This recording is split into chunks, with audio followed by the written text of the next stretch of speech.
ఈ దిన వాక్య ధ్యానాంశం, ప్రతి క్షణం జాగ్రత్తగా జీవించాలి. గత కాలంలో మనం ఎంతో అద్భుతమైన ఆత్మీయతను కనపరిచి గొప్ప ప్రార్థనా పరులమై అద్భుతమైన సాక్ష్యాన్ని కలిగి ఉండవచ్చు. కానీ ఈరోజు మనం అదే ఆత్మీయతను కలిగి ఉండకపోతే ఖచ్చితంగా మన ఆత్మీయ జీవితంలో పడిపోతున్నామని చెప్పడానికి ఏ సందేహం లేదు. ఉదాహరణకు, నిన్న భోజనం చేసినంత మాత్రాన ఈరోజు ఆకలి వేయక మానదు.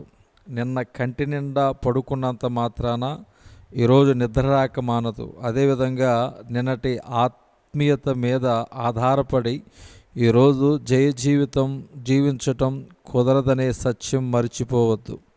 నిన్నటి దినాన సొలొమోను అద్భుతమైన ఆత్మీయుడు, అద్భుతమైన అర్పణలు అర్పించినవాడు, అద్భుతమైన సామెతలు చెప్పినవాడు, దేశమంతటిని దేవుని ఎదుటకు తీసుకువచ్చినవాడు, బలి అర్పణలు అర్పించినవాడు, దానములు చేసినవాడు, దేవుని జ్ఞానంతో తీర్పులు తీర్చినవాడు. కానీ అజాగ్రత్తగా అజ్ఞానంతో పాపానికి చోటిచ్చినప్పుడు ఆ తర్వాత ఇవేమీ కూడా సొలొమోను తన ఆత్మీయ జీవితంలో పడిపోకుండా ఆపలేకపోయాయి. గమనించండి, గడిచిన కాలంలో నువ్వు ఎంత ఆత్మీయుడవైనా, ఎంత గొప్ప సేవకుడవైనా, ఈరోజు నీ ఆత్మీయత సరిగా లేకపోతే, నీ జీవితం దేవునితో సత్సంబంధం కలిగి ఉండకపోతే అమాంతంగా సైతానుకు దొరికిపోయే ప్రమాదం ఉంది. ఒకరోజు ఓ సహోదరి ప్రార్థనా సహాయం నిమిత్తం నా యొద్దకు వచ్చి, అన్నా, ఒకప్పుడు నేను మందిరానికి రాకుండా దేవునికి దూరంగా జీవిస్తున్న సమయంలో నా భర్త నన్ను మందిరానికి నడిపించాడు. నేను రక్షించబడడానికి కారణం నా భర్తే. కేవలం నన్ను మాత్రమే కాదు, తన చుట్టూ ఉన్న వారిని 50 మందికి పైగా మందిరానికి నడిపించాడు అని చెప్పింది.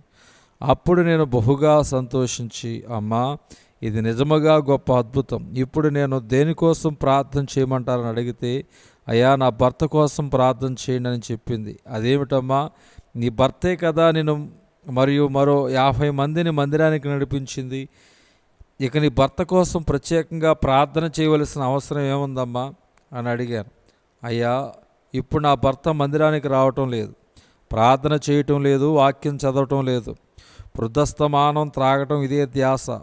ఒకప్పుడు అనేక మందిని ప్రభు సన్నిధికి నడిపించిన వాడు ఈరోజు దారి తప్పి జీవిస్తున్నాడు. గమనించండి, ఒకప్పుడు మనము ఎంత గొప్ప ఆత్మీయులమైనా ఆ ఆత్మీయత ఈరోజు మనల్ని పడిపోకుండా కాపాడలేదు. ఈరోజు జయ జీవితం జీవించాలంటే ఆ రోజు మనం దేవునితో సత్సంబంధం కలిగి ఉండాలి. నిన్న గాలి చాలా పీల్చేసి ఈరోజు గాలి పీల్చకుండా బ్రతకటం సాధ్యమంటారా? ఏ రోజు గాలి ఆ రోజే పీల్చాలి, ప్రతి నిమిషం పీల్చాలి, పీలిస్తేనే బ్రతుకుతాం. అదేవిధంగా ప్రతి గడియ, ప్రతి క్షణం మనం పరిశుద్ధాత్మనే గాలిని పీలుస్తూనే ఉండాలి, దేవుని సన్నిధిని అనుభవిస్తూనే ఉండాలి, ఆయన నీడలోనే మనం జీవించాలి. అప్పుడే పాపం పైన మన జయ జీవితం కలిగి జీవించగలం. నేను చాలా గొప్ప భక్తుడను కావున పాపములో పడను అని అనుకుంటున్నారేమో.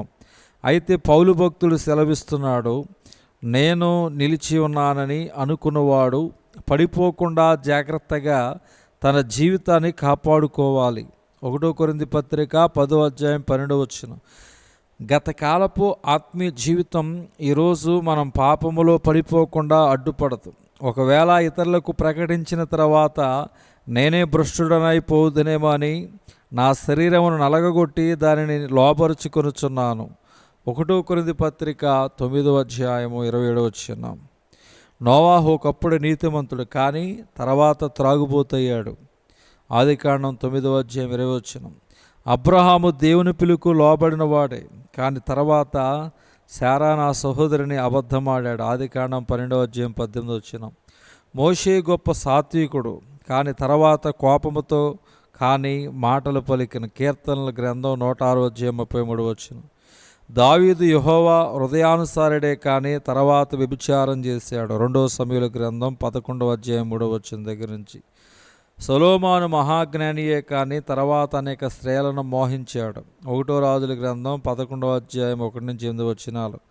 సంసోను బహు బలాఢ్యుడే, కానీ తర్వాత స్త్రీ వ్యామోహంలో పడి పతనమయ్యాడు. న్యాయాధిపతులు 15:1 వీరంతా ఒకప్పుడు బలవంతులే, ఆత్మీయులే, కానీ అజాగ్రత్తగా ఉన్నప్పుడు పాపములో పడిపోయారు. కనుక మనము జాగ్రత్త పడదాం. దేవుడి దిన వాక్య ధ్యానం దేవుడు దీవించునుగాక. ఆమేన్.